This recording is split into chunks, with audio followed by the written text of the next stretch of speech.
ஒரு பொண்ணு ஓட்டப்பந்தயத்துல ஜெயிச்சுட்டா அப்படின்றத ஒற்றை வரியில சொல்லி முடிச்சிருவாங்க. தலைப்பு செய்தியால வராது. அதே பெண் கற்பழிக்கப்பட்டால் அப்படின்னா அதை எப்படி கற்பழிக்கப்பட்டால், எங்கு கற்பழிக்கப்பட்டால், அதை எவ்வாறெல்லாம் செய்தாங்கன்னு ரொம்ப விளக்க ஆராய்ச்சி கட்டுரை எழுதி முடிச்சிருப்பாங்க. இந்த ஊடகங்கள் செய்யக்கூடிய மிக கேவலமான ஒரு விஷயம் அப்படின்றது இதுதான். என்ன இருந்தாலும் ஆண், இப்படிதான் சொல்லி வளர்க்குறாங்க. என்ன இருந்தாலும் அவன் ஆம்பளை, என்ன இருந்தாலும் நீ பொம்பளை, என்னவா இருந்தாலும் நீ பெண், நீ சிஎம்மா இருந்தா என்ன, பிஎம்மா இருந்தா நீ பெண்.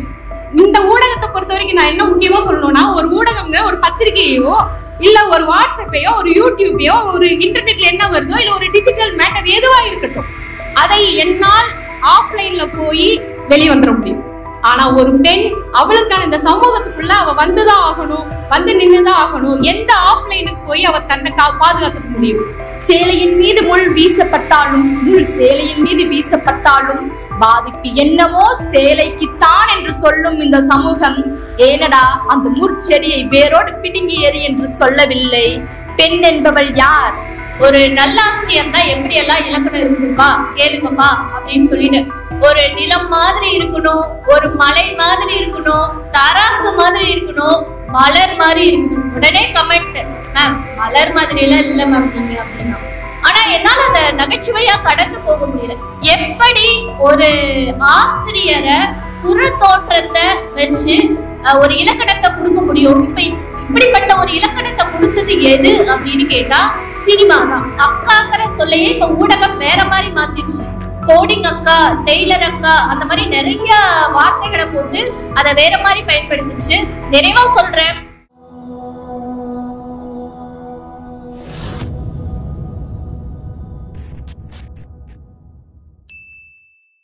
பெண்கள் மீதான தாக்குதல்கள் தொடர்வதற்கு காரணம் சமூக சீர்கேடுகளால், ஊடக சித்தரிப்புகளா? இந்த மகளிர் தினத்தன்னைக்கு நம்ம ஒத்துக்கிட்டு இருக்கிறோம், எங்க மேல இன்னும் தாக்குதல்கள் இருந்துகிட்டே இருக்கு. அதுக்கிடையிலதான் இந்த ஆட்டம் பாட்டம் கொண்டாட்டத்தை எல்லாம் கொஞ்சம் நாங்க உயிர்ப்பிக்க நாங்க ஏற்பாடு செய்திருக்கிறோம் என்பதை உணர்த்திக் கொண்டே இருக்கிறது. நீதிக்கு அமையாத உலகு என்று சொல்லுவார்கள். பெண்களின்றி இந்த உலகு அமையாது என்பதை உறுதிப்படுத்திக் கொண்டே இருக்கிறது பெண்ணியம். பெண்ணியத்திற்கு தடை போட்டுக் கொண்டிருக்கிறது வேறு ஒரு இனம் என்று சொல்லி பேசுவதற்காக முதலில் ரேணுகா தேவி அவர்கள் வருகின்றார். வழக்கறிஞர்.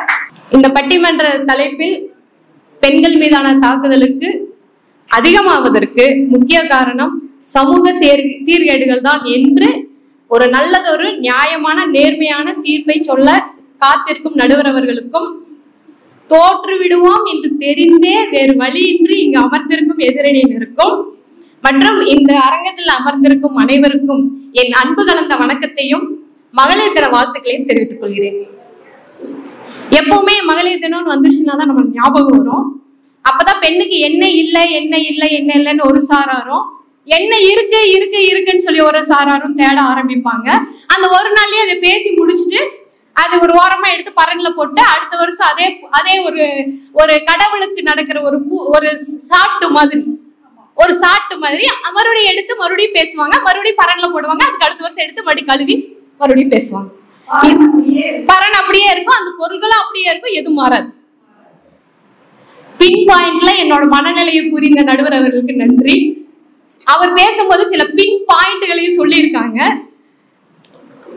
நல்ல வேலை இந்த முறை ஆண்களா பெண்களான்னு பேசல, பாவம் விட்டுருவோம் அப்படின்னு விட்டுட்டோம். இப்போதுதான் உண்மையில் சொல்ல போனால் எல்லா இடத்துலயுமே ஆண் சமூகமா பெண் சமூகமா, ஆனா பெண்ணா, இந்த நிலை மாறி தாமோ ஏகாசா அடுத்த நிலைக்கு சென்று இருக்கிறது. சமூக சீர்கேடுகளா ஊடக சித்தரிப்பா என்று இந்த தலைப்பை எடுத்து ஆண்களின் சாபத்திலிருந்து மகளிர் தினத்தில் நாங்கள் தப்பித்துள்ளோம். தலைப்பை தேர்வு செய்ததும் ஒரு ஆண். சமூக சீர்கேடுகள் ஒரு பெண்ணுடைய முன்னேற்றத்திற்கு தடையா இருக்கிறதும் அதுதான், அவள் மீதான தாக்குதல் அதிகமாவதற்கும் அதுதான் காரணம். இதுக்கு முன்னாடி கூட இந்த இடத்துல இன்னைக்கு பேசின நிறைய பேர் அதை வருத்தத்தோட பதிவு செஞ்சுட்டு போனாங்க. என்ன முதல்ல பெண்ணுக்கு பிரச்சனை? முதல்ல எல்லாம் சொல்லிட்டு இருந்தோம் 6 வயது முதல் 60 வயது வரைன்னு சொன்னோம். இன்னைக்கு பேசும்போது 3 வயசா குறைஞ்சிருச்சு. தலைமை உரையில 3 வயசா குறைஞ்சிருச்சு. வழக்கறிஞர்களுக்கு தெரியும் அது 3 மாதமாக குறைந்து விட்டது என்று. 3 மாத குழந்தையிலிருந்து கல்லறை போற வரைக்கும் அவளுக்கு தாக்குதல் நடந்துட்டு தான் இருக்கு. அதுல எந்த இடத்துலயுமே மாற்று கருத்து கிடையாது. முதல்ல பிறக்கிறதுக்கு முன்னாடியே பொண்ணா, யார் சாபமோ தெரியல, பெண் குழந்தை பிறக்கிறது திட்டி திட்டி திட்டி இன்னைக்கு IVF போய் வந்து நின்றுட்டு இருக்கிறோம். ஒரு குழந்தை கூட அது என்னவா இருந்தாலும் பரவாயில்லைங்கிற இடத்துக்கு கொண்டு வந்து சமூகத்தை நிறுத்திருச்சு இயற்கை. அடுத்து அவ வெளியே வருவா. அது வரைக்கும் இந்த சமூகம் என்ன பண்ணும்னா, அந்த வீட்டுக்குள்ள போய் பெண் குழந்தை இப்படி இருக்கணும், பெண் குழந்தை இப்படி வளர்த்தணும், பெண் குழந்தைக்கு இது கொடுக்கணும், இது கொடுக்க கூடாது, எல்லாத்தையும் சொல்றது. அவ ஒரு வயசு வந்து தெருவுல விளையாட வரும்போது அடுத்த தாக்குதலை தொடுக்க ஆரம்பிக்குது. அந்த தாக்குதல் முடிவடைகிறதுக்கு முன்னாடி ஸ்கூலுக்கு போனா, பள்ளிக்கு போனா அங்க ஒரு தாக்குதல், வேலைக்கு போனா ஒரு தாக்குதல், திருமணத்தில் ஒரு தாக்குதல், எல்லாத்துக்கும் தனித்தனி பேர். பாலியல் வன்முறை, குடும்ப வன்முறை, குழந்தைகள் மீதான வன்முறை, கிழவிகள் மீதான வன்முறை, பிணத்தின் மீதான வன்முறை. இப்படி எல்லா இடத்துலயும் வன்முறைகளை கொடுத்து கொடுத்து கொடுத்து பெண்ணோட முன்னேற்றத்தை தடுக்கிறது இல்லாம அவளை தொடர்ந்து அவள் யாருன்னே அவளுக்கு தெரியாத அளவுக்கு கொண்டு வந்து நிறுத்துது இந்த சமூகம். ஒரு குடும்பமும் தானே சமூகம். ஒரு ஆண் கணவனை சார்ந்தவர்கள், கணவனின் நண்பர்கள், நமது நண்பர்கள் என்று அந்த இடத்துல ஒரு ஆணை மட்டுமே கொண்டு வரும்போது கூட பெண்களையும் சேர்த்து கொள்ள வேண்டும் என்பதுதான் என்னுடைய ஒரே ஒரு வேண்டுகோள். பெண்களும் ஆண்களும் சேர்ந்த சமூகத்தில் அந்த சமூக சீர்கேடுகள் தான் பெண்கள் மீதான தாக்குதல் அதிகமாவதற்கான காரணம். சொல்லுங்க பார்க்கலாம், எத்தனை வீட்டுல நடக்குது? ஒரு பெண் மீது கட்டவிழ்க்கப்படும் தாக்குதலை அந்த பெண் வெளிப்படுத்தணும்னு நினைக்கும் போது அவளுக்கு சொல்லப்படுறது வார்த்தை என்னன்னா, அந்த தவற செஞ்சவ அசிங்கப்படுறது இல்ல, தவற செய்யறதுக்கு தூண்டுகோலா இருந்தவங்க அசிங்கப்படுறது இல்ல, இதை நீ வெளியே சொன்னா அசிங்கம்னு சொல்லி அங்கேயா கொஞ்சம் அமுத்தி வைக்கிறாங்க. ஒரு காவல்துறையில போய் எனக்கு இந்த தப்பு நடந்துருச்சு, எனக்கு ஏதாவது ஒரு தீர்வை கொடுங்கன்னு கேட்கும் போது எந்த ஊர்லயும் கிடைக்காத ஒரு ரசம் அந்த ஊர்ல கிடைக்கும், சமரசம். ஒரு FIR போட மாட்டாங்க, ஒரு CSR பதிவு பண்ண மாட்டாங்க, ஒரு மனுவோடவே நிறுத்தி வா பேசி தீர்த்துக்கலாம், அங்கதான் பேசி தீர்க்க வருவாங்க. சமரசம்னு ஒரு பேர்ல பல பணங்கள் கைமாறு, பல உறவுகளை நிலைநிறுத்த செய்யறதா நினைச்சு அங்க காவலர்கள் வந்து ரொம்ப உயர்வான நிலைக்கு போயிருவாங்க. அந்த சமரசம் இருக்கு. இந்த மாதிரி பெண்கள் மீதான கட்டவிழ்க்கப்படும் இந்த தாக்குதல்கள் வன்மையா கண்டிக்கக்கூடியது, கண்டிப்பிற்கு உரியது. ஆனா இத்தனையும் தாண்டி என்ன இருந்தாலும் ஆண் இப்படிதான் சொல்லி வளர்த்துறாங்க. என்ன இருந்தாலும் அவன் ஆம்பளை, என்ன இருந்தாலும் நீ பொம்பளை, என்னவா இருந்தாலும் நீ பெண், நீ சிஎம்மா இருந்தா என்ன, பிஎம்மா இருந்தா நீ பெண், நீ யாரா இருந்தாலும் ஆண் அப்படிங்கிறத ஆண்கள் சொல்றாங்களோ இல்லையோ, ஆண்கள் நிறைந்த பெண்களும் நிறைந்த இந்த சமூகம் சொல்லிக்கொண்டே இருக்கிறது. என்னை பொறுத்த வரைக்கும் இந்த மாதிரியான வார்த்தைகள் சொல்லப்படுவது சமூகமே ஒழிய ஊடகம் அல்ல. ஊடகத்தை வந்து இந்த இடத்துல ஊடக சித்தரிப்புன்னு சொல்லி தனியா சித்தரிச்சிருக்கிறாங்கன்னு தான் நான் சொல்ல முடியும். அந்த சித்தரிப்பு வேலையை செவ்வனே செய்வதற்கு 3 பேர் இருக்கிறார்கள். அவர்கள் பெண்களா இருப்பது எனக்கு கொஞ்சம் வருத்தமா இருக்கு. ஊடக சித்தரிப்புன்னு சொல்றோம். இன்னைக்கு பதிவாகும் வழக்குகள் அதிகமா இருக்குங்கிறதுனால, இந்த ஊடக சித்தரிப்புனால அதிகமா இருக்குங்கிறது ஒரு தவறான ஒரு பார்வை என்றுதான் சொல்ல வேண்டும். இந்த இதுல நான் முக்கியமா சொல்லணும்னா, பிறப்புக்கும் எல்லா உயிர்க்கும் அப்படிங்கிற வார்த்தை, அதை வசதியா மறந்துட்டு தீதும் நன்றும் பிறர் தரவாரா எடுத்துக்கிறாங்க. தீத வந்து பெண்களே ஏற்படுத்திக்கிற மாதிரியும், நன்று அப்படிங்கிறத சமூகம் கொடுக்கிற மாதிரியும் தவறா எடுத்துக்கிறாங்க. அந்த சமூக பார்வை பெருமைக்கும் ஏனை சிறுமைக்கும் அவரவர் கருமமே கட்டளைகள்ங்கிறத வசதியா மறந்துகிட்டு அதுல இருக்கிற பெருமையெல்லாம் சமூகம் கொடுக்குற மாதிரியும் பெண்களுக்கு கொடுக்குற மாதிரி, நான் கொடுக்குற உனக்கு உரிமை, நான் உனக்கு கொடுக்குற பேசுற உரிமை, வாழ்ற உரிமைன்னு சொல்லிட்டு அந்த தீமை அனைத்துக்கும் நம்ம தான் காரணம், பெண்கள் தான் காரணம்னு சொல்லி தொடர்ந்து சொல்லப்படுகிறது. அதுவும் ஒரு சமூக சீர்கேடு தான். இந்த மாதிரி சமூக சீர்கேடுகள்ல நான் ஒரு 3 விஷயத்த சொல்லி ஊடகம் இல்லை அப்படிங்கறத சொல்ல விரும்புறேன். சமூக சீர்கேடுகள் அப்படிங்கிறது சமுதாயத்தில் ஏற்பட்டுள்ள மாற்றங்களே இல்லாத 1847 சொத்துரிமையை பத்தி கேட்கிற காலத்துல இருந்து இன்னைக்கு வரைக்கும் அது வளர்ந்து போறதுக்கு அத்தனைக்கு காரணம் சமூகம் தான் சொல்லணும். ஏன்னா அன்னைக்கு ஊடகம் இவ்வளவு இல்லை. நம்மளுக்கு ஊடகம்னு சொன்னோம்னாலே ஃபர்ஸ்ட் நம்மளுக்கு ஞாபகம் வருது யூடியூப், வாட்ஸ்அப், இந்த மாதிரி விஷயங்கள். ஊடகம்ங்கிறது பத்திரிகையும் தானே, அந்த பத்திரிகையும் சேர்ந்ததுதான ஊடகம். இந்த ஊடகத்தை பொறுத்த வரைக்கும் நான் என்ன முக்கியமா சொல்லணும்னா, ஒரு ஊடகம்ங்க ஒரு பத்திரிகையோ இல்ல ஒரு வாட்ஸ்அப்பையோ ஒரு யூடியூபையோ ஒரு இன்டர்நெட்ல என்ன வருதோ இல்ல ஒரு டிஜிட்டல் மேட்டர் எதுவா இருக்கட்டும், அதை என்னால் ஆஃப்லைன்ல போய் வெளியே வந்துட முடியும். ஆனா ஒரு பெண் எந்த இடத்துல அவளுக்கான இந்த சமூகத்துக்குள்ள அவ வந்துதான் ஆகணும், வந்து நின்றுதான் ஆகணும். எந்த ஆஃப்லைனுக்கு போய் அவ தன்னை பாதுகாத்துக்க முடியும் அப்படிங்கறத ஒரு முக்கியமான கேள்வியை வைக்கிறேன். அடுத்த ஊடகத்தை பொறுத்த வரைக்கும் பார்க்கும்போது ஊடகம் வந்து பெண்ணுக்கு பலத்தை தான் கொடுக்குது. பெண்ணுக்கு நடக்கிற அக்கிரமங்களையும் அநியாயங்களையும் வெளிக்கொண்டு வருது. பெண்ணுக்கான விழிப்புணர்வை ஏற்படுத்துது. ஒரு 3 வழக்குகளை சொல்லி என்னுடைய உரையை நிறைவு செய்ய ஆசைப்படுகிறேன். முதலாவதாக நிர்பயா. எடுத்தோடனே நிர்பயா பத்தி தான் பேசுவாங்க. நிர்பயா வழக்கு வந்த பின்னாடிதான் இதற்கான சிறப்பு நீதிமன்றங்கள் அதிகமா வந்துச்சு, விரைவான தீர்வுகள் அதிகமா வந்துச்சு, ஒரு விழிப்புணர்வு பெண்களுக்கு வந்துச்சு. பெண்களை பத்தி, பெண்களுக்கான பாலியல் வன்முறையை பத்தி அதிகமா பேச ஆரம்பிச்சாங்க. இது ஒண்ணு. அடுத்தது இப்ப கொல்கத்தால நடந்த அந்த விஷயத்தை பார்க்கும்போது, கொல்கத்தால பாத்தீங்கன்னா இந்த தலைப்புக்கு ரொம்ப நெருக்கமான ஒரு விஷயமா நான் சொல்ல ஆசைப்படுறேன். கொல்கத்தாவில் விரைவான தீர்ப்பு வர்றதுக்கு காரணம் ஊடக வெளிச்சம், அந்த தீர்ப்புரை சமூக சீர்கேடு, அந்த தீர்ப்புரை சமூக சீர்கேடு. ஆனா அந்த தீர்ப்பு வந்ததுக்கு காரணம், விரைவான தீர்ப்பு வந்ததுக்கு காரணம் ஊடக வெளிச்சம்னு சொல்லலாம்.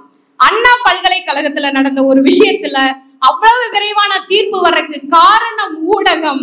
அந்த தீர்ப்புல வந்து நிறைய விஷயம், நல்ல விஷயம் நடந்திருக்குங்கிறதுக்கு காரணமும் ஊடகம் தான். அதுக்கப்புறம் தான் கொண்டு வந்தாங்க யார் ஒருவர், எந்த ஒரு பேராசிரியரோ ஆசிரியரோ அந்த மாணவிகளுக்கு பாலியல் துன்புறுத்தல் கொடுத்தாங்க அப்படின்னா அவங்களுடைய கல்வி தகுதியை நீக்கலாம் அப்படின்னு கொண்டு வந்தது கூட ஊடகத்தோட தொடர்ந்த வலியுறுத்தல் தான் சொல்ல ஆசைப்படுகிறேன். இது எல்லாவற்றுக்கும் மேலாக நிறைவாக ஒன்று சொல்ல ஆசைப்படுகிறேன். ஒரு மது பாட்டில்ல குடியை கெடுக்கும், குடிப்பது உடல் நலத்துக்கு தீங்கானதுன்னு படிச்சுட்டே தான் ஒருத்தர் குடிக்கிறாரு. அதை குடிச்சிட்டு அவர் நேரம் அவர் வீட்டுக்கு தான் போவாரு. பக்கத்து வீட்டுல போய் கதை தின்னா செருப்படி கொடுக்கணும்னு நல்லா தெரியும். அவர் முன்னாடி ஒரு சாணியை வச்சா சாப்பிட மாட்டாரு, சாப்பாடு வச்சாதான் சாப்பிடுவாரு.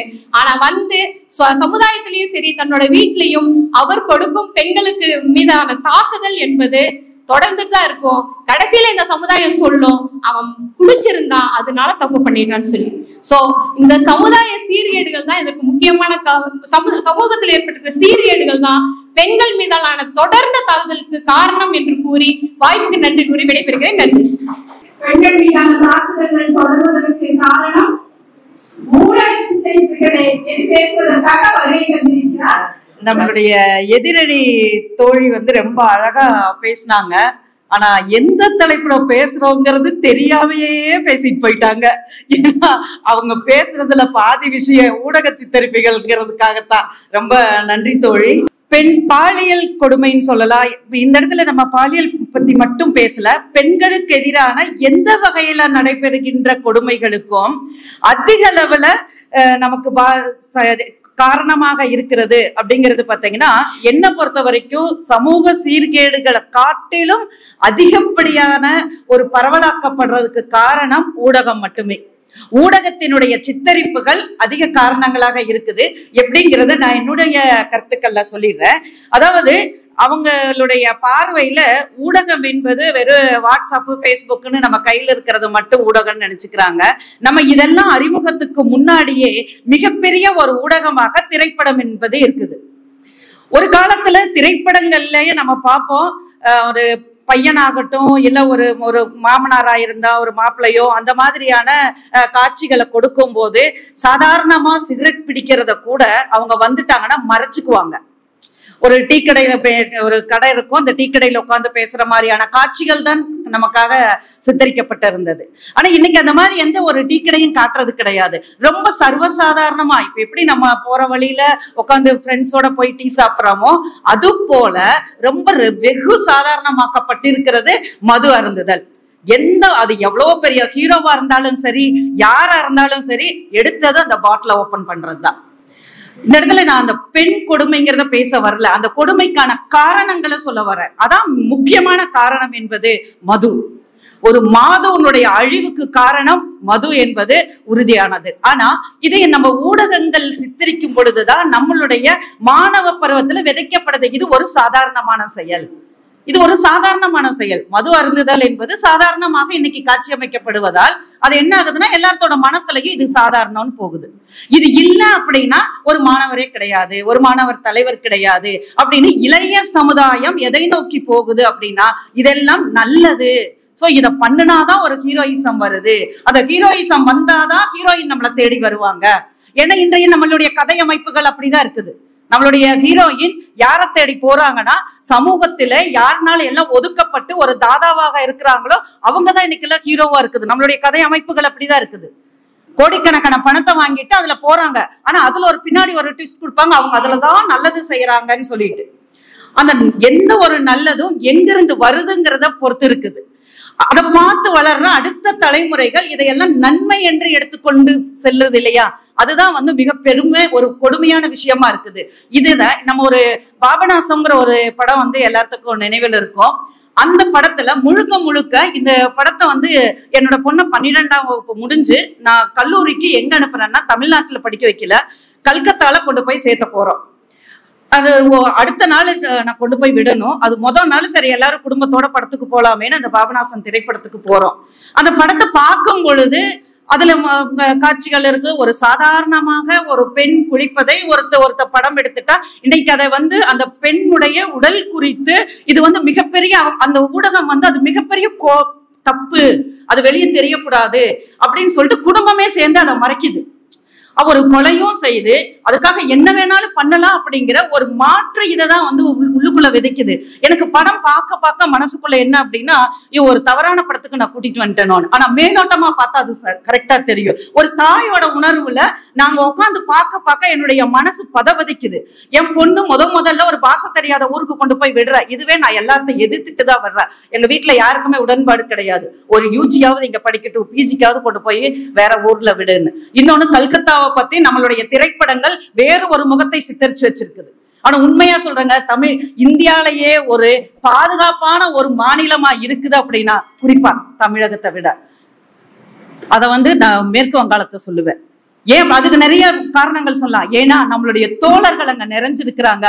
பாஷையே தெரியாட்டாலும் நிறைய இக்கட்டுல எனக்காக அங்க பேசியிருக்காங்க. அந்த மாதிரியான நிலை நான் அனுபவத்துலதான் நான் சொல்றேன்.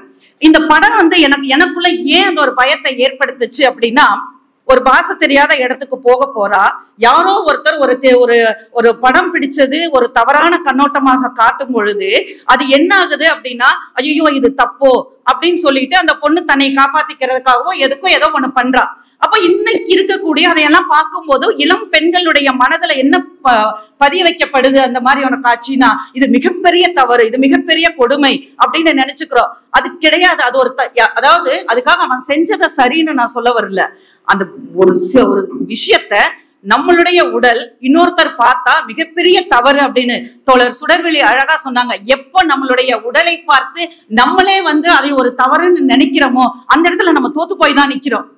இந்த ஒரு தோற்று போய் என் பெண் இந்த நினைப்புக்குள்ள போக கூடாது அப்படிங்கிறது என்னுடைய கருத்து. நான் சொல்றேன், எது வேணாலும் நடக்கலாம். யாரோ பார்த்துட்டு போறா, 10ஓட 1 அவனோட அம்மாவா இருக்கலாம், அவனோட அக்கா தங்கச்சியா இருக்கலாம், அவன் எப்படியோ நினைச்சிட்டு போறான். ஒருத்தர் பாக்குறாங்கக்காக நம்ம தப்பானவங்களா? கிடையாது. அது இன்னொன்னு என்னன்னா, ஒரு பிளாக்மெயில் பண்றது. நமக்கு தெரியாதது இல்ல, பொள்ளாச்சி நிகழ்வுகள் இது எல்லாம் எதை வச்சு வெளி உலகத்துக்கு வருது? ஏன் பல பேர் அங்க பலாத்காரப்படுறாங்க? ஏன் எத்தனை பேர்த்த அடிமைப்படுத்தப்படுறாங்கன்னா, இந்த ஊடகங்கள் வாயிலாக நான் அப்படி பண்ணிடுவேன், இப்படி பண்ணிடுவேன் அப்படிங்கிற என்னது பிளாக்மெயில் பண்றது. இந்த மாதிரியான காட்சிகளுக்காக நம்மளுடைய ஊடகங்கள் இதையெல்லாம் ஒரு நியாயப்படுத்துற மாதிரி கொண்டு போறாங்க இல்லைங்களா? இது எல்லாம் தான் கொடுமைகள் தொடர்வதற்கு முக்கிய காரணமாக அமையுது. அடுத்ததாக நம்மளுடைய இந்த ஊடகங்கள் இன்னும் என்னென்ன பண்றதுன்னா, தவறான கருத்துக்களை பதிவு பண்ணுது. ஒரு சின்ன ஒரு நிகழ்வை மிகப்பெரிய அளவுல அதை சித்தரிச்சு காமிச்சு ஒரு பெரிய அளவுல அதை கொண்டு போய் சேர்த்துறது ஊடகங்கள் தான். அங்க ஒவ்வொருத்தருடைய கற்பனைகளுக்கும் அந்த பெண்கள் பற்றிய தவறான புரிதல்களை ஏற்படுத்துறதுக்கும் காரணமா இருக்குது.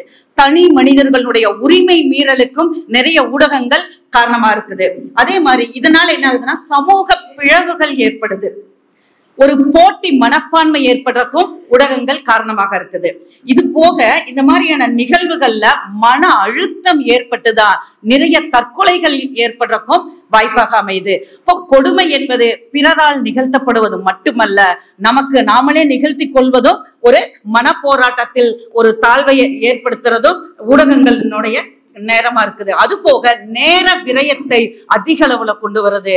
அதனால் பெண்களுக்கு நடைபெறும், பெண்கள் மட்டுமல்ல இப்பொழுது ஆண்களுக்கும் நடைபெறும் அத்தனை கொடுமைகளுக்கும் பல கொடுமைகள் தொடர்வதற்கு ஊடக சித்தரிப்புகள் தான் காரணமாக இருப்பது என்பதை ஆணித்தரமாக பதிவு செய்கிறேன்.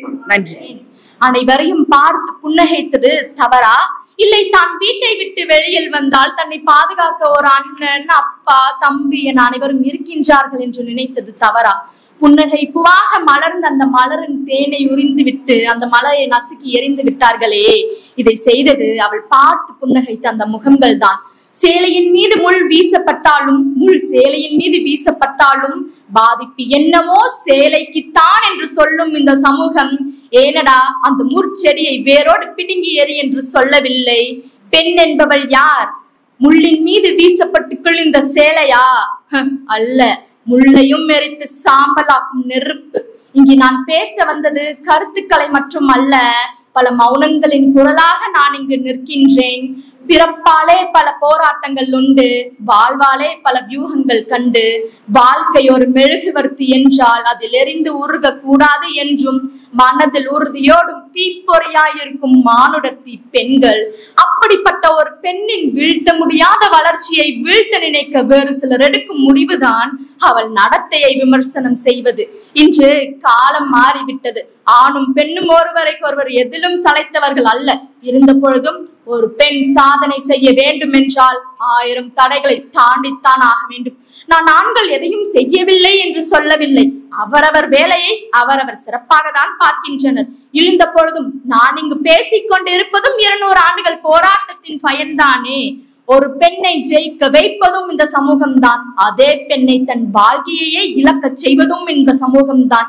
அப்படி ஒரு பெண்ணின் துயரை துடைக்க சட்டம் ஒன்றே தீர்வு. ஆனால் சட்டம் மட்டுமே தீர்வாக இருக்க முடியாது. ஏனென்றால் சட்டம் இன்னும் கடுமையாக்கப்பட வேண்டும், குற்றங்கள் ஏற்றப்பட வேண்டும், குற்றங்களுக்கு ஏற்ற தண்டனைகள் வழங்கப்பட வேண்டும். அன்பை யாரிடமும் கொடுத்து ஏமாந்து விடாதே, அது நம்மை அழித்து விடும் என்று சொன்னதும் இந்த சமூகம்தான். அந்த அன்பை என்னிடம் மட்டும் கொடு என்று சொன்னதும் இந்த சமூகம்தான். ஒரு பெண் களங்கம் அடைந்தவள் என்பதை அறிந்தவுடன் அந்த பெண்ணின் களங்கத்திற்கு காரணம் என்ன என்பதை ஆராயும் முன் அந்த பெண்ணின் களங்கத்திற்கு இதுதான் காரணம் என்று இந்த சமூகமே ஒரு முடிவுக்கு வந்து விடுகிறது. அந்த இடத்தில் தனக்கு நேர்ந்த தாக்குதலை சொல்லும் உரிமையை ஒரு பெண் இழக்கிறாள். பல இடங்களில் அதுவே ஒரு பெண் தன் தாக்குதலை சொல்லாமல் போவதற்கான காரணமாக முடிகின்றது. பெண்களின் மண்ணின் கண்கள் இல்லையே கண்ணாடிக்கு ஏனடா வேலை? அன்று பொள்ளாச்சியில் பட்ட பகலில் அந்த பெண்ணிற்கு நேர்ந்த பரிதாபம், இன்று கொல்கத்தாவில் பாதுகாப்பாக பணிபுரிகிறோம் என்று நினைத்த அந்த மருத்துவருக்கு நேர்ந்த கொடூரம் என்று பெண்களுக்கு பாதுகாப்பே இல்லாத நிலையில் தானே இந்த சமூகம் இயங்கிக் கொண்டிருக்கின்றது. ஒரு பெண்ணை சமையலறை விட்டு வெளியில் கொண்டு வர வேண்டும் என்பதற்காகத்தான் அன்று அம்பேத்கர் அவர்களும் தந்தை பெரியார் அவர்களும் போராடினார்கள். ஆனால் இன்று பாதுகாப்பு வேண்டும் என்பதற்காகவே ஒரு பெண் சமையலறை நோக்கி பயணம் செல்லும் காலம் வந்துவிட்டது போல் இருக்கின்றதே. எங்கு தவறு நடந்தாலும் தவறு யார் மீது? பெண் மீது. அவளுக்கே பாதிப்பு ஏற்பட்டால் அவள் தான் அதற்கு பொறுப்பு என்று குறை சொல்லும் இந்த சமூகம். ஒரு பெண்ணை முறையான ஆடை அணிய சொல்லும் இந்த சமூகம். ஏனடா, ஒரு ஆணிடம் ஒரு பெண்ணை பெண்ணாக பார், உன் சகோதரியாக பார், உன் தாயாக பார், உன் தோழியாக பார், உன் மகளாக பார். ஆனால் ஒருபோதும் பெண்ணை பொழுதுபோக்காக பார்க்காதே என்று சொல்லவில்லை. ஒரு உண்மையான விஷயம் என்ன தெரியுமா? நாம் இன்னும் முழுமையான சுதந்திரமே நாம் இன்னும் அடையவில்லை. அன்று காந்திஜி சொன்னார், என்ற ஒரு பெண் உடல் முழுவதும் ஆபரணங்கள் அணிந்து வீதி சென்று வீடு வரை பாதுகாப்பாக திரும்புகிறாளோ அன்றே நாம் முழுமையான சுதந்திரம் பெற்றோம் என்று. உண்மை என்ன? நாம் இன்று ஒரு குண்டுமணியை கூட பட்டப்பகலில் அணிந்து செல்ல பயப்படுகிறோமே. பெண்கள் பாதுகாப்பாக இருக்க வேண்டும் என்று நினைத்தால் கருவறையிலேயே இருந்து விட வேண்டியதுதான். ஏனென்றால் இங்கு கல்லறையில் கூட பாதுகாப்பு கிடையாது. ஒரு பெண் மீதான தாக்குதல் தொடர்பதற்கு முதன்மையான காரணம் சமூகம் என்றே நான் சொல்லவில்லை.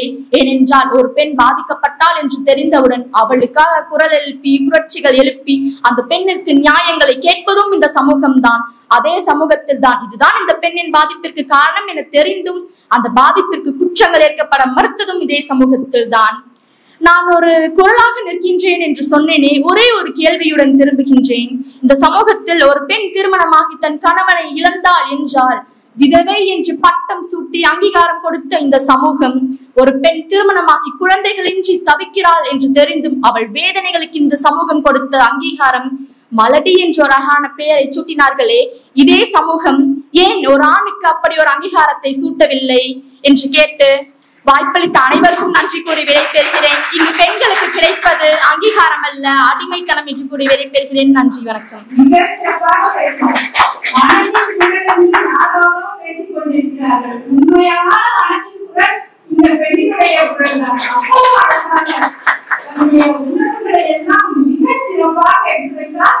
நன்றி அன்புக்குரிய மகளே, நன்றி உனக்கு. மிக சிறப்பாக பேசிய பெண்மணிக்கு மீண்டும் அடுத்ததாக ஊடக சித்தரிப்புகள் தான் பெண்கள் மீதான தாக்குதல்கள் தொடர்வதற்கு காரணம் என்று சொல்லுவதற்காக சுபலட்சுமி அவர்கள் வருகின்றார். பெண் மீதான தாக்குதல் தொடர்வதற்கு காரணம் ஊடக சித்தரிப்பு தான் அப்படின்னு சொல்லிட்டு நான் ரொம்ப அழுத்தமாவே சொல்வேன். முதல்ல பேசுற தோழர் சொன்னாங்க சமூக சீர்கேடுதான் காரணம், ஊடகம் எல்லாம் கிடையாது அப்படின்னு சொல்லிட்டு. ஏஐ அதாவது ஆர்டிபிஷியல் இன்டெலிஜென்ஸ் காலத்துல நம்ம இருந்துகிட்டு எப்படி நம்ம சமூகத்தை குறை சொல்ல முடியும் அப்படிங்கிறது தெரியல. ஏன்னா தகவல் தொழில்நுட்பம் இல்லாத காலத்திலே சமூக சீர்திருத்தத்தை பண்ணவங்க தான் நம்மளுடைய முன்னோர்கள். நம்ம இளைய தளபதி கூட ஒரு விரல் ஒரு புரட்சி அப்படின்லாம் சொல்றாரு.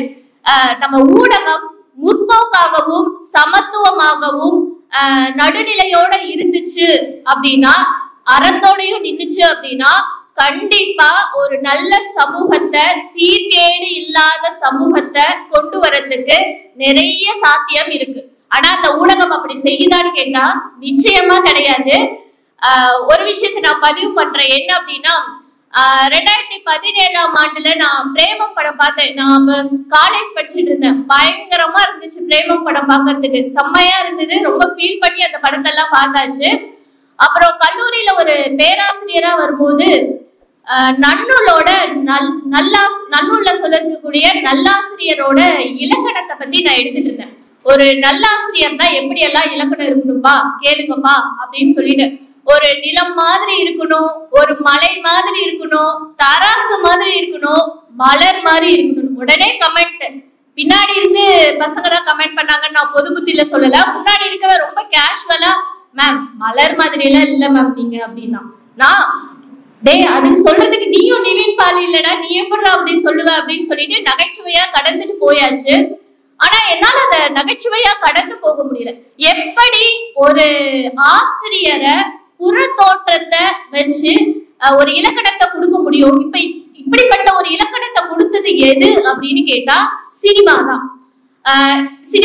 அப்போ ரெண்டாவது இந்த ஊடகம் என்ன பண்ணுது அப்படின்னா, நிறம் சார்ந்து அப்புறம் உடலியல் சார்ந்து இந்த மாதிரி விஷயங்களை அது பெண்களை காட்சிப்படுத்தக்கூடிய விதமே ரொம்ப வேற மாதிரி இருக்கு. இப்போ நம்ம சமூக ஆர்வலர்கள், முற்போக்குவாதிகள், பெண்ணியவாதிகள் என்ன பண்றாங்க அப்படின்னா, தோல் சீலை போராட்டம் நடந்துச்சு. அதாவது மேலங்கி போடணும் அப்படிங்கிறதுக்காக ஒரு போராட்டம் பல நூற்றாண்டுகளுக்கு முன்னாடி நடந்து, பல ஆண்டுகளுக்கு முன்னாடி நடந்துச்சு. ஆனா இப்போ பெண் ஆடை அப்படிங்கிறது அவளோட உரிமை. அவ என்ன ஆடை உடுத்தணும், பருவநிலைக்கு ஏற்றாற் போல் நமக்கு என்ன ஆடை பயன்படுத்தினா நல்லா இருக்குமோ அதை அவ முடிவு பண்ணிக்கிட்டோம் அப்படிங்கிற ஒரு காலகட்டத்துல நம்ம இருக்கோம். ஆனா அப்படி அதுக்காக தான் நம்ம போராடிட்டு இருக்கோம். இதுவே இந்த ஊடகம் எப்படி சித்தரிக்குது அப்படின்னா, பெண் உடலை ஒரு கமர்ஷியலா காட்டுது, ரெண்டாவது செக்ஸுவலைஸ்டா போர்ட்ரேட் பண்ணுது. அப்போ இங்கெல்லாம் முற்போக்குவாதிகள், பெண்ணியவாதிகள், இவங்க எல்லாரும் சமூக ஆர்வலர்கள் என்ன பண்றாங்க அப்படின்னா, ஆடைனால பிரச்சனை இல்ல, பெண் உடல் அப்படிங்கிறது சதை, எலும்பு, ரத்தம் இதனால ஓடக்கூடிய ஒரு சாதாரண உடல். அதை வந்துட்டு நீ ஒரு உடலியலா பாரு, பிசியாலஜியா பாரு, ஒரு மருத்துவத்தோட அந்த உடலை அணுகு, நீ அதை ஒரு இச்சையா பாக்குற அப்படின்னு சொல்லிட்டு இங்க நிறைய நம்ம போராடிட்டு இருக்கோம். அதுக்கு அப்படியே தலைகீழா இந்த ஊடகம் என்ன பண்ணுது அப்படின்னா வேற மாதிரி சித்தரிச்சுட்டு இருக்கு. இதை எப்படி ஏத்துக்கிறது அப்படிங்கிறது தெரியல. இப்ப நம்ம ஒரு நல்ல விஷயத்த கொண்டு வரணும் நீங்க போராடிட்டு இருக்கோம், அதுக்கு ஆப்போசிட்டா இங்க ஒண்ணு பண்ணும்போது அது வேற மாதிரி தான் போகும். ஏன் ஊடக சித்தரிப்பு தான் நான் அழுத்தமா சொல்றேன்னா, ஊடகம் அப்படிங்கிறது ஒரு மிகப்பெரிய பவர். கோடிக்கணக்கான மக்களையும் நம்ம கொண்டு சேர்க்கக்கூடிய கருத்து ஒரே நேரத்துல கொண்டு போய் சேர்க்கலாம். நல்ல கருத்தை கொண்டு போனோம் அப்படின்னா, இப்ப மேம் சொன்னாங்க சமூகத்துல ஏதாவது பிரச்சனை நடந்தா எனக்கு பிடிச்சா நாங்க இருப்பேன், இல்லைன்னா நான் ஆஃப்லைன்ல போயிடலாம், பட் வலைதளங்கள்ல, சமூக வலைதளங்கள்ல அப்படி இருக்க முடியாது அப்படின்னு சொல்லி சொன்னாங்க. அதுக்கு ஒரு விஷயத்த நான் சொல்றேன். இப்போ நான் வந்து டிஜிட்டல் மார்க்கெட்டிங் கோர்ஸ் படிக்கிறதுக்காக நான் வந்து ஆன்லைன்ல படிச்சுட்டு இருக்கேன். திடீர்னு நோட்டிபிகேஷன் வருது, டிராகன் படம் ஒரு 3 நாளுக்கு முன்னாடி தான் வெளியே வந்திருக்கும் போல இருக்கு. கயாடு அந்த ஹீரோயினை பத்தி நோட்டிபிகேஷனா வந்துட்டே இருக்கு. யார் அவங்க, டிராகன் வந்தாதான் என்ன வரலைனாதான் என்ன, அவங்கள பத்தி எனக்கு எதுக்கு தெரியணும்? நான் அப்படி டக்குன்னு என்ன பண்ணிட முடியாது, ஆஃப்லைன்ல போயிட முடியாது. எனக்கான தேவை அங்க இருக்கு, நான் அந்த கோர்ஸ் அட்டன் பண்ணி ஆகணும், பார்த்துதான் ஆகணும்.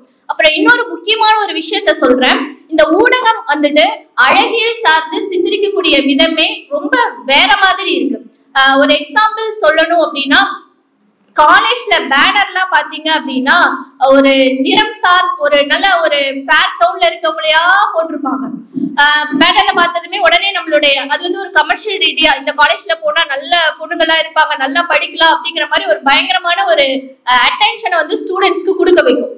உடனே ஸ்டூடெண்ட்ஸ் வந்துட்டு மேம் இல்லாதான் மேம் நான் பார்த்து சேர்ந்தேன், ஆனா ரொம்ப வருத்தமா இருக்கு மேம். ஏன்டா வருத்தப்படுற?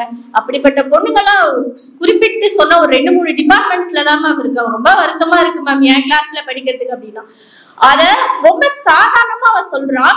இப்ப மாணவர்கள் மேல அதை குறை சொல்ல முடியாது. ஒரு அழகியல் சார்ந்து இதுதான் இலக்கணம் அப்படிங்கிறது ஊடகம் சித்தரிக்கிறது தான் மாணவர்கள் வெளிப்படுத்துறாங்க.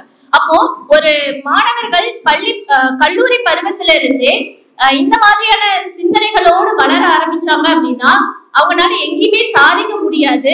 என்ன தோணும் அப்படின்னா தாழ்வு மனப்பான்மை தான் தோணும். முதல்ல எது பிரேக் ஆகும் அப்படின்னா தன்னம்பிக்கை தான் போகும். இப்ப நிறைவா ஒண்ணு மட்டும் சொல்லி முடிச்சுக்கிறேன். இன்ஸ்டாகிராம் பார்க்கும்போது நிறைய கண்டென்ட் வீடியோஸ் எல்லாம் போடுறாங்க. ஒரு ஆசிரியர் சார்ந்த ஒரு கண்டென்ட் வீடியோ பார்த்தா அறிவு சார்ந்த முக்கியத்துவம் கொடுக்குற மாதிரியே கண்டென்ட் எடுக்க மாட்டேங்கிறாங்க. முழுக்க முழுக்க புற தோற்றத்தை வைத்துதான். ஆசிரியருக்கும் புற தோற்றத்துக்கும் என்ன வித்தியாசம் இருக்கு? அது பொதுவாகவே பெண்களுக்கும் புற தோற்றத்துக்கும் முக்கியத்துவம் இல்லை. அது முழுக்க முழுக்க அறிவு சார்ந்து மட்டும்தான் அவங்கள பார்க்கணும். அப்படி பார்க்கும்போது அந்த கண்டென்ட் முழுக்க முழுக்க எப்படி இருக்கு அப்படின்னா ஒரு புற தோற்றத்தை குறித்துதான் இருக்கு. அப்ப இதை பார்க்கக்கூடியவர்கள் என்ன பண்றாங்க அப்படின்னா ஆசிரியர்னாலே ஒரு அறிவு சார்ந்த ஒரு இதா பாக்குறது கிடையாது. இது ஒரு முக்கியமான பிரச்சனை. ரெண்டாவது, ரேண்டமா எல்லா வீடியோஸ் ஊடகங்கள்ல பார்க்கும்போது என்ன இருக்கு அப்படின்னா நம்ம செய்தி வாசிப்பாளராகவோ இல்ல வந்து ஒரு நிகழ்ச்சி தொகுப்பாளராகவோ இந்த மாதிரி நிறைய வேலைகளுக்கு போகும்போது ஒரு குறிப்பிட்ட நிறம் அப்படிதான் இருக்காங்க. அப்போ இது யாருக்கு ஒரு தாழ்வு மனப்பான்மை கொடுக்கும்னா நிறம் கம்மியா இருக்கவங்க கண்டிப்பா நம்ம அந்த துறைக்கு நம்மளால போக முடியாதோ, இவங்களால மட்டும்தான் போக முடியுமோ அப்படிங்கிற மாதிரி ஒரு பிம்பத்தை கொடுத்துரும். ரெண்டாவது, அக்காங்கிற சொல்லையே இப்ப ஊடகம் வேற மாதிரி மாத்திருச்சு. கோடிங் அக்கா, டெய்லர் அக்கா, அந்த மாதிரி நிறைய வார்த்தைகளை போட்டு அதை வேற மாதிரி பயன்படுத்திடுச்சு. நிறைவா சொல்றேன், பெண்கள் மீதான தாக்குதல்கள் தொடர்வதற்கு ஊடக சித்தரிப்பு தான் காரணம் அப்படிங்கிறத நான் ரொம்ப அழுத்தமாவே இந்த இடத்துல நான் பதிவு பண்றேன். வாய்ப்பளித்தமைக்கு மிக்க நன்றி.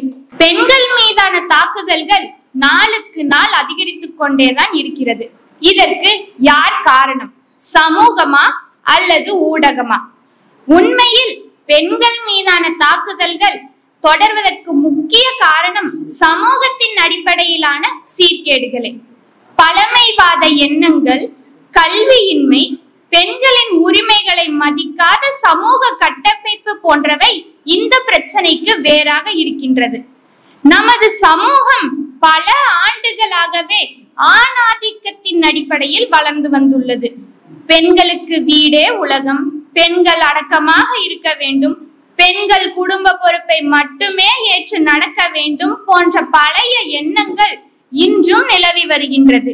ஒரு பெண் தன்னம்பிக்கையுடன் வாழ முயன்றாலோ, வேலைக்கு சென்றாலோ, சமுதாயத்தில் தனக்கான ஒரு இடத்தை உருவாக்க முயன்றாலோ பலர் அதை ஏற்க மறுக்கின்றனர். கல்வி, விழிப்புணர்வு, பண்பாடு ஒரு பெரிய சமூக சீர்கேடு. இன்றும் சில கிராமப்புறங்களில் பெண்களுக்கு தகுந்த கல்வி வழங்கப்படுவதில்லை. இந்த கல்வியின்மை காரணமாக பெண்கள் உரிமைகளை பற்றியும் பாதுகாப்பு விதிகளை பற்றியும் தெரிந்து கொள்வதற்கான வாய்ப்பையும் பெறுவதில்லை. இதன் விளைவாக பல அச்சுறுத்தல்களை பற்றி பேச அச்சப்படுகின்றனர். மேலும் ஆண்களும் பெண்களை மதிக்க கற்றுக்கொள்ள வேண்டும் என்பதே உண்மை. ஒரு சமூகம் அறிவுத்திறனோடு வளர வேண்டும் என்றால் அதில் உள்ளவர்கள் சமத்துவத்தை பற்றி உணர வேண்டும்.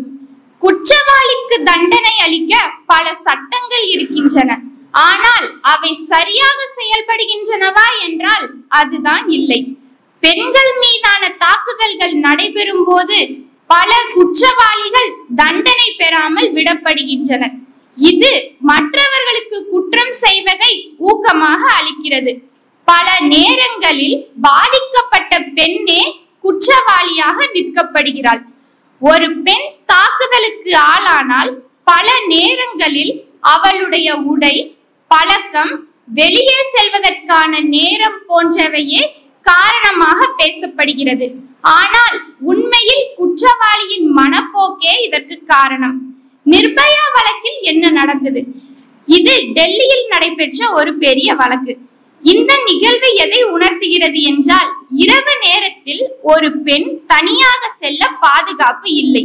சமுதாயத்தின் மனப்போக்கு மற்றும் குற்றவாளிக்கு தண்டனை கிடைக்காமை போன்ற காரணங்களால் இது போன்ற சம்பவங்கள் இன்றளவும் நடைபெற்று கொண்டே வருகிறது. பெண்களுக்கு நேரும் வன்முறைக்கு சமூக நிலைமையும் முக்கிய காரணம் என்பதை விளக்கியதே 2020ஆம் ஆண்டு நடைபெற்ற ஹத்ரஸ் கொலை வழக்கு. கும்பல் பாலியல் வன்முறைக்கு உள்ளாகி படுகொலை செய்யப்பட்டவர் 19 வயது பெண்மணி. மிக கொடூரமான இந்த சம்பவத்தில் தலித் சமூகத்தைச் சேர்ந்த அந்த பெண்மணிக்கு நியாயம் கேட்கும் வாய்ப்பே அளிக்கவில்லை. போலீசாரே அந்த உடலை கைப்பற்றி இரவோடு இரவாக எரித்து விட்டனர். பெண்கள் வீட்டில் இருந்த காலம் சென்று வேலைக்கு செல்லும் காலம் வந்துவிட்டது. ஆனால் அந்த வேலை இடங்களில் நியாயமான சம்பளமும் மதிப்பும் பெற முடியாத சூழல் இன்றும் நிலவுகிறது. வேலைக்கு செல்லும் பெண்களுக்கு பல அச்சுறுத்தல்கள் நடைபெற்று கொண்டேதான் இருக்கிறது. இந்த சில உண்மை சம்பவங்கள் பெண்கள் மீதான தாக்குதலுக்கு சமூக சீர்கேடுகளே காரணம் என்பதை உறுதிப்படுத்துகிறது. பெண்களின் பாதுகாப்பின்மை என்பது ஒரு தனிப்பட்ட பிரச்சனை அல்ல, அது ஒரு சமூக பிரச்சனை. பெண்கள் பாதுகாப்பாக இருக்க வேண்டும் என்றால் சமுதாயத்தின் அடிப்படையான மனப்போக்கு மாற்றப்பட வேண்டும். சட்டம் மட்டுமல்ல, சமூகம் மாற்றமடைய வேண்டும். ஒரு பெண் எப்பொழுது சுதந்திரமாகவும் பயமின்றியும் வாழக்கூடிய சமுதாயம் மட்டுமே உண்மையான முன்னேற்றத்தை அடையும் என கூறி விடைபெறுகிறேன். நன்றி. மிக சிறப்பாக பேசிய தோழிக்கு உங்களோட வாழ்த்துக்களை தெரிவிச்சுக்கிறோம். எனக்கு தட்டுவதற்காகவே இரு கையில் இரு கைகளோடு அமர்ந்திருக்கும் உங்கள் அனைவருக்கும் என்னுடைய முத்தான முதற்கண் வணக்கங்கள். எழுதி வைத்து மனப்பாடம் செய்து பேசிய எதிரணி அனைவருக்கும் என்னுடைய வணக்கங்களும் மரியாதைகளும். தலைப்பு: பெண்கள் மீதான தாக்குதல்கள் தொடர்வதற்கு காரணம் சமூக சீர்கேடுகளா, ஊடக சித்தரிப்புகளா? இதுல நான் ஊடக சித்தரிப்புகள் அப்படின்னு சொல்லிட்டு பேச விரும்புறேன். இல்ல, எனக்கு கொடுத்திருக்கிறது அதுதான், அதனால அதுலதான் பேசி ஆகணும். முதல்ல தலைப்பு ஆராய்வு அப்படின்றது ஒண்ணு முக்கியம். முதல்ல பாருங்க, சமூகம் அப்படின்ற ஒரு வார்த்தையை கொடுத்திருக்கிறாங்க. சமூகம்னா எதுங்க? சமூகம் சமூகம் அப்படின்றது ஒன்றுதான் இருக்குதுன்னு நீங்க நம்புறீங்களா? சமூகம் என்பது பலதரப்பட்டது. மாணவ சமூகம் இருக்கிறது, ஆசிரியர் சமூகம் இருக்கிறது, ஆளாளுக்கு ஒரு சமூகம் இங்க இருக்கிறது. அந்த வகையில் ஊடகம் ஒரு சமூகம். இந்த ஊடக சமூகம் அப்படின்றதுதான் இன்னைக்கு ஆட்சியில இருக்கு. என்னைய பொறுத்த வரைக்கும் ஊடகம் தான் ஆட்சி செய்யுது. நம்மள ஒத்துக்கிறீங்களா, ஒத்துக்கலையா? ஒத்துக்கணும், அதுதான் நிஜம். ஏன்னா எல்லாருமே ஏதாவது ஒரு சமூக வலைதளத்துல ஏதாவது ஒரு ஊடகத்துல இருக்கக்கூடிய உறுப்பினர்கள் தான். ஆமா தானே? அப்ப எந்த நம்பிக்கையில சமூகம் தான் உங்களை மாற்றுது அப்படின்னு சொல்லிட்டு, சமூகம் தான் உங்களை தாக்குதுன்னு சொல்லிட்டு பேச வந்திருக்காங்கன்னு எனக்கு புரியல. ஊடகம் இதுல தாக்குதல் அப்படின்றத நான் ரெண்டு வகையா பிரிச்சுக்கிறேன். ஒரு தாக்குதல் உடல் அளவிலான தாக்குதல், இன்னொரு தாக்குதல் மன அளவிலான தாக்குதல். உடல் ரீதியான தாக்குதல் அப்படின்னு சொல்லி பார்த்தோம்னா இதை நானே அனுபவிச்சிருக்கேன். என்ன அப்படின்னா, என்னோட நிறம் உங்களுக்கு பார்த்தாலே தெரியும் நான் என்ன நிறம், இந்த மண்ணின் நிறம் அப்படின்னு பெருமை பேசிக்கலாம். ஆனா அதுக்குள்ள இருக்கிற வழிகள் என்ன அப்படின்றது நான் கடந்து வந்த பாதையை திரும்பி பார்க்கும் போதுதான் எனக்கு தெரியும். இந்த சினிமா பாடல்கள்ல வந்து நிறைய பாடல்கள் கருப்பை மையப்படுத்தி எழுதியிருப்பாங்க. நிறைய பாடல்கள் இருக்கு. இந்த பாடல்கள் எல்லாம் ஆசிரியர்களுக்கு பெயரை வாங்கி தந்தன, எனக்கு வலியை தான் ஏற்படுத்தி தந்தன.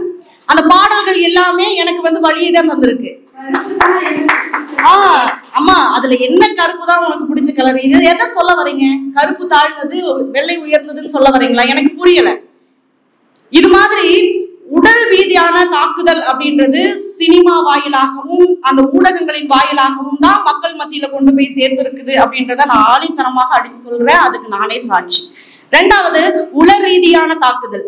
நம்ம எல்லாருமே பேசும்போது, தொடக்கத்துல அம்மா பேசும்போது கூட இந்த மாமியார் மருமகள் நிலைப்பாடு அப்படின்ற ஒண்ண பேசினாங்க. என் மாமியார்லாம் நல்லவங்களே இல்லைங்க அப்படின்லாம் சொன்னாங்க.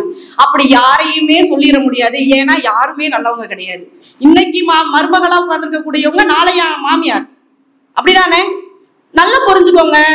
இந்த சீரியல் அப்படின்ற ஒண்ணு வந்ததுக்கு பிற்பாடுதான் இந்த மாமியார் மருமகள் நிலைப்பாடு சிக்கலுக்குள்ளான ஒரு உறவு நிலைக்குள்ள கொண்டு போய் வச்சது. என்னைய பொறுத்த வரைக்கும் தாய்க்கும் மகளுக்குமான முரண்பாடுகள் உறவுகள்ல எந்த அளவுக்கு இருக்குதோ அதே அளவுக்கான அந்த உராய்வுகள் தான் மருமகளுக்கும் மாமியாருக்கும். இதுல எங்க போய் நீங்க சிக்கலை தேடுறீங்க அப்படின்றது எனக்கு புரியல. காரணம், உங்களுக்கு ஊடகம் அவ்வாறு கற்பித்திருக்கிறது.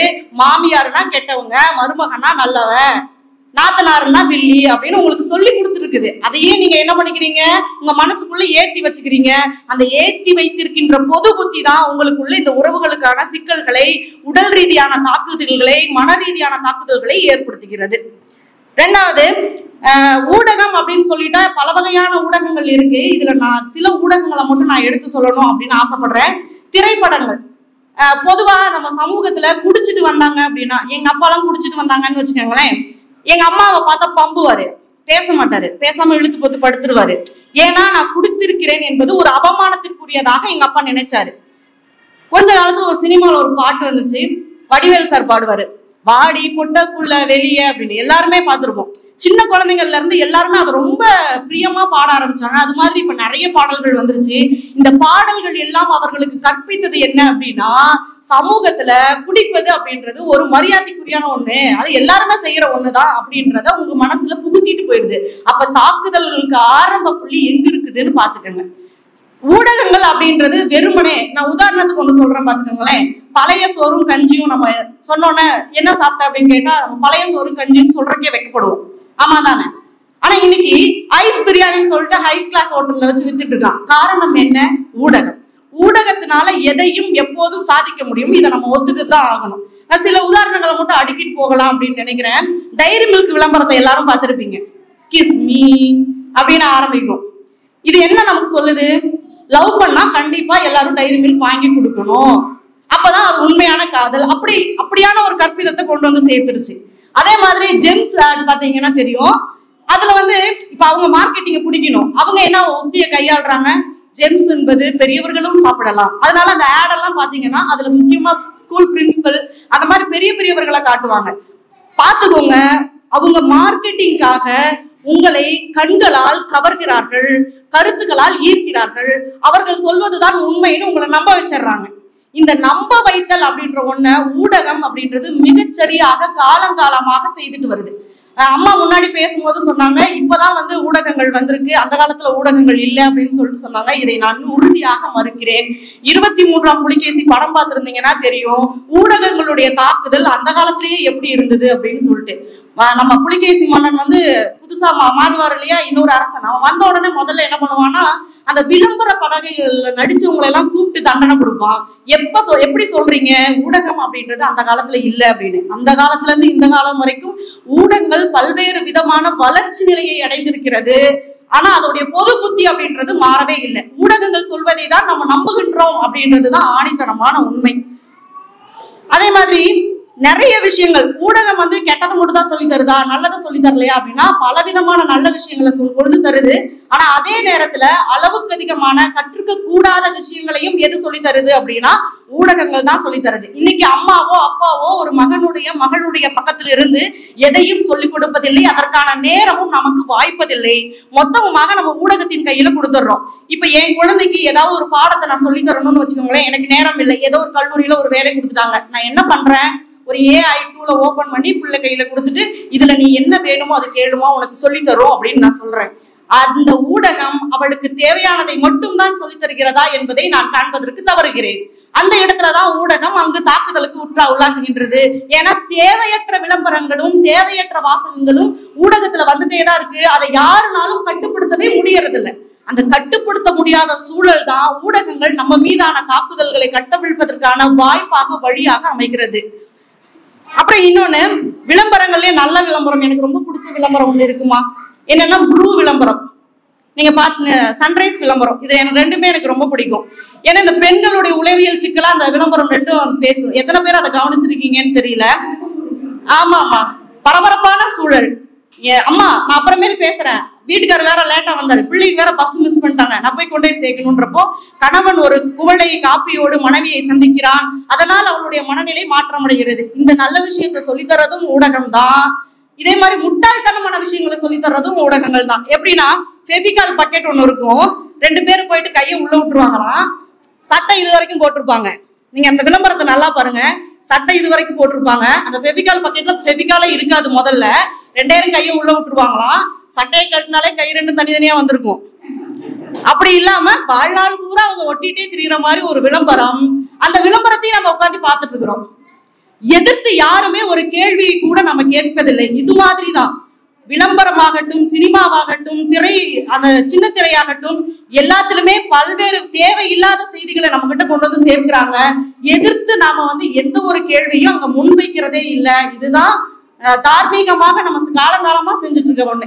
ஊடகங்கள் தான் சமூகத்துல பெண்கள் மட்டும் இல்ல, மற்ற அனைவரின் மீதான தாக்குதலுக்கும் மிகச்சரியான காரணம். இப்போ ஒரு நியூஸ் பாக்குறீங்கன்னு வச்சுக்கோங்களேன், ஒரு பொண்ணு ஓட்டப்பந்தயத்துல ஜெயிச்சுட்டா அப்படின்றத ஒற்றை வரியில சொல்லி முடிச்சிருவாங்க, தலைப்பு செய்தியால வராது. அதே பெண் கற்பழிக்கப்பட்டால் அப்படின்னா அதை எப்படி கற்பழிக்கப்பட்டால், எங்கு கற்பழிக்கப்பட்டால், அதை எவ்வாறெல்லாம் செய்தாங்கன்னு ரொம்ப விளக்க ஆராய்ச்சி கட்டுரை எழுதி முடிச்சிருப்பாங்க. இந்த ஊடகங்கள் செய்யக்கூடிய மிக கேவலமான ஒரு விஷயம் அப்படின்றது இதுதான். இதனாலதான் என்ன பண்றாங்க, செய்ய தெரியாதவன் கூட என்ன பண்றான், இந்த தூண்டுதலால செய்யறதுக்கு பண்றான். பாபநாசம்னு ஒரு படம் வந்துச்சு, எல்லாருமே பார்த்திருப்போம். அது ஆகச்சிறந்த உதாரணம். ஒரு கொலையை செய்து விட்டு தப்பிப்பது எப்படி என்பதை அந்த படம் நமக்கு கற்பிக்கிறது. இதனால நீங்க சொல்ல வர்றது என்னங்க, தாராளமா கொலை பண்ணுங்க, படங்களை எல்லாம் பாருங்க, நிறைய ரெஃபரன்ஸ் கிடைக்கும், அதை வச்சு நீங்க தப்பிச்சுக்கோங்க, அப்படியா சொல்ல வர்றீங்க? எனக்கு புரியல. நிறைய திரைப்படங்கள் உங்களுக்கு வன்முறையை தான் கட்டுடைப்பு செய்யுது. நீங்க அடி உத, அதுதான் உனக்கு ஹீரோயிசம். பெண்ணுன்னா நல்ல வெள்ளையா அழகா பாட்டு பாடிட்டு அப்படி இருக்கணும், அதுதான் அழகு அப்படின்னு சொல்லி தருது. ஆகவே ஊடகங்கள் நமக்கு தவறான பாதையை தான் கற்பிக்கின்றது. அது நல்லது எது கெட்டது என்பதை பகுத்தறிவோடு சிந்தித்து நல்லவற்றையே பேணுவோம். இந்த கட்டுப்பாடுகளிலிருந்து, தாக்கப்படுவதிலிருந்து நம்மை நாமே பாதுகாப்போம் என்று கூறி வாய்ப்பிற்கு நன்றி பாராட்டி விடைபெறுகிறேன். நன்றி. ஊடகம் பற்றி சொன்னாங்க. ஊடகங்கள் நிச்சயமா மிகப்பெரிய தொந்தரவு. ஊடகங்கள் எதை சித்தரிக்கிறது அப்படின்னு சொன்னா, ஒரு குடும்பத்தையே சீர்குலைக்கக்கூடியவருக்கு ஊடகங்கள் இருக்கு.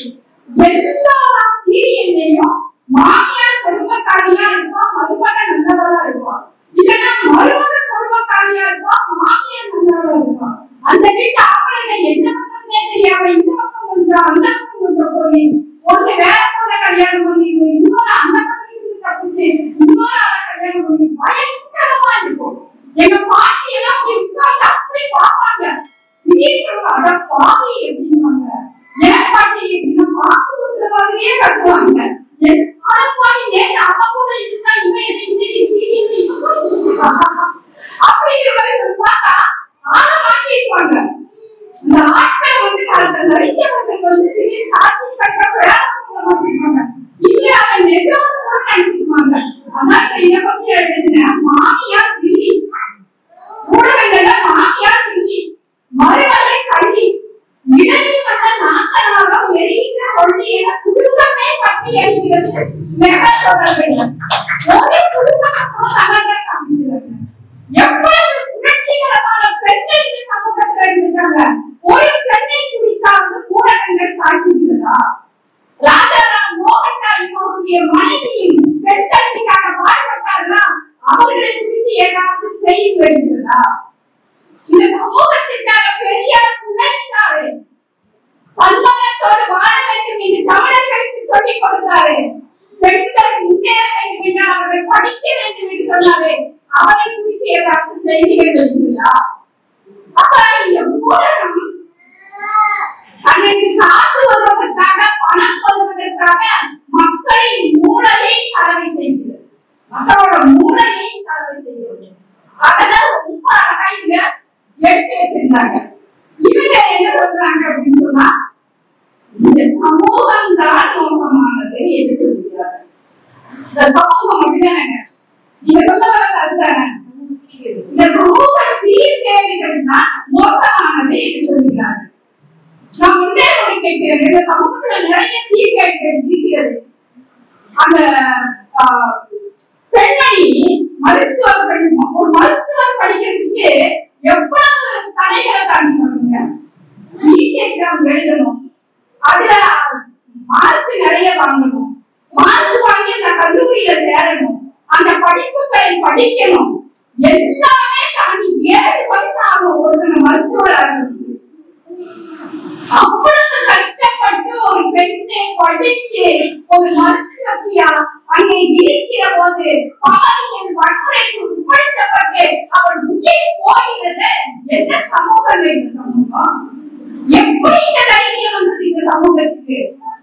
நீங்க ஒன்னே ஒண்ணு கேட்கிறேன், நீங்க சினிமா தியேட்டர்ல சினிமாக்கு போயிருக்கீங்க, தியேட்டர்ல படம் பார்க்கிற போது சிகரெட் பிடிப்பது சட்டப்படி குற்றம், சிகரெட் பிடிப்பது உடல்நலத்துக்கு கேடுன்னு போடுவீங்க, அந்த கேப்ஷன் வருது இல்லைங்களா?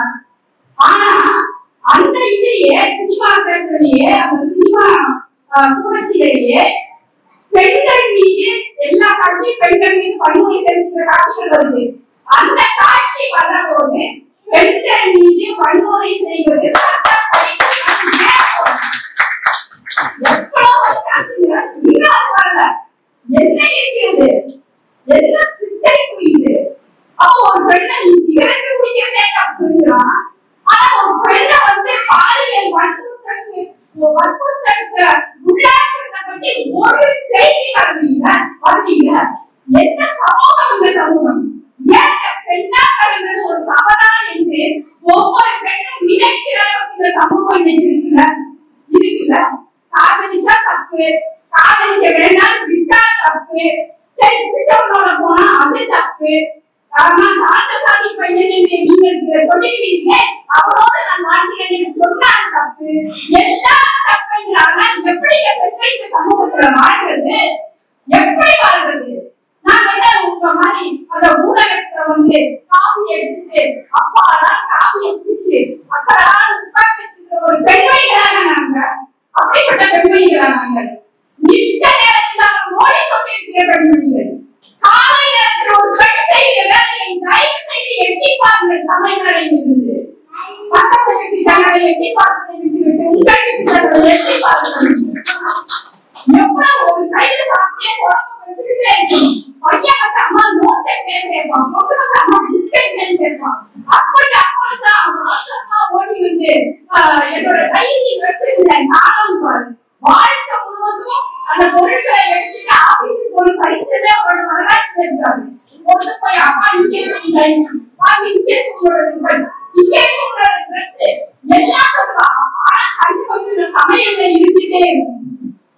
நீ யோசிச்சு பாருங்க, அந்த காலை காட்சியில இத வந்து ஒரு கவிஞர் பாடலா மாத்துறாரு, கவிதையா மாத்துறாரு. எப்படின்னா, நின்று பேச நேரம் இல்லை, நினைத்து பார்க்க செம்பில்லை, ஓட்டமே கால்களை செருப்பானது, மறதியே நினைவுகளில் மருந்தானது, காப்பிக்கு கஷ்டம் கணவன். நல்லா இருக்கு அந்த வார்த்தை. காப்பிக்கு கேட்டும் கணவன் இல்ல, காப்பிக்கு கஷ்டம் கணவன்.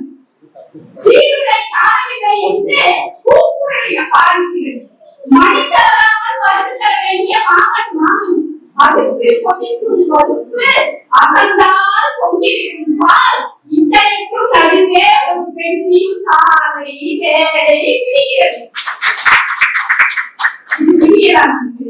இந்த கவிதையில ரொம்ப நுட்பம் கவிஞரோட பேசுங்க. என்னன்னா, அடுப்பு கொதிக்கும் பருப்பு அசந்தால் பொங்கிவிடும் பாருங்க. இந்த பால் வந்து எப்படி தெரியுங்களா? கொதிக்கும் நினைச்சு பார்த்துக்கிட்டே இருக்கும், சனியை கொதிக்கவே கொதிக்காது. கொதிக்காம நினைச்சு குடிச்சிருக்கோம்னா அப்படியே பொங்கி அது படைச்சு பால் கொட்டி அப்படியே போய் எல்லாம் விழுந்து 1 மணி நேரம் சனி வேலை வைக்கும்.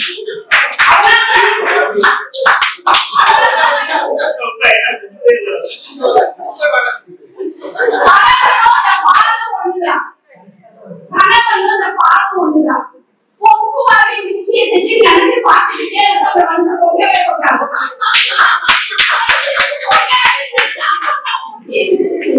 வீரமா பேசி அம்மா வீட்டுக்கு போயிடாதா, நீ அம்மா வீட்டுக்கு போறா, என்னுடைய அம்மா வீட்டுக்கு நான் அந்த மாதிரி